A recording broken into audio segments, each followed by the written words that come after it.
Okay, here's Dexter Season 7. I can't believe we're at Season 7 already. Episode 5, titled Swim Deep.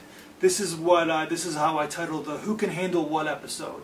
And this is every character is kind of struggling about how much they can take in certain aspects. Like everybody, Guarda, even the Batista, even Quinn, who is trying to figure out if he can handle being a corrupt cop again, and of course it's the underlying theme of Deborah kind of figuring out how much she can handle from Dexter, how much she needs to know, how much she thinks that she needs to protect him, or vice versa.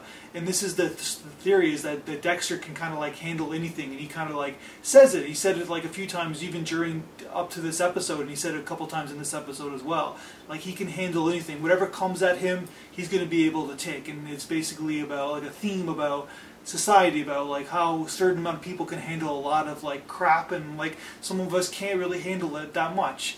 Which is the irony of this episode, because this episode leads like it should, like a normal crime show, leads with the plots, and basically the plot kind of keeps us going with throughout this episode, and so the character and the theme kind of like takes a back seat. But at the same time, the better the plot, the more we're interested, and the more the characters and the theme take care of itself, which is definitely a great way to tell a story. But this is my problem with Dexter in the last few years, is that it's been very much leading with Dexter and about his emotional angst and things like that, which is great. But the thing is, though, the plot has been so flimsy and it's been so ridiculous in nature, it's really hard to take this show seriously in comparison to the other cable shows on television, because it's just kind of ridiculous in a way. And the reason it seemed like they made like a Renaissance episode in Swim Deep, the episode 5 of Season 7, because they were leading with the plot. They were like telling us all these kind of things, and you're like one step behind what Dexter was doing, which I always believe they should be doing. You always should be one step behind Dexter. You know he's up to something, but let's find out what he does while he does it, kind of a thing. And it seems to be the opposite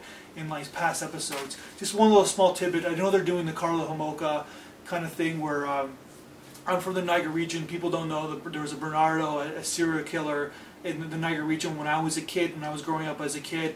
And Carla Homolka had got immunity, his partner, and basically, and she's off in whatever far lane. She's not even in jail anymore. And basically, after she got immunity, the evidence came out and basically revealed that she's probably just as much a serial killer as Bernardo was, but because she was a woman, we didn't take that as seriously.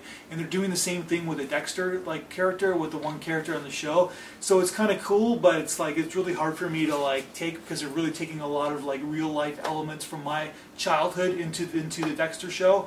So whatever, it's just like kind of an interesting storyline, which there should be a movie about it made one day. And I know the people in Ontario are like really don't want that movie made because they're so angry about what happened. But eventually, this is kind of a good movie. We don't need to see it in a Dexter episode. We need to see it in a real movie itself. That's my review.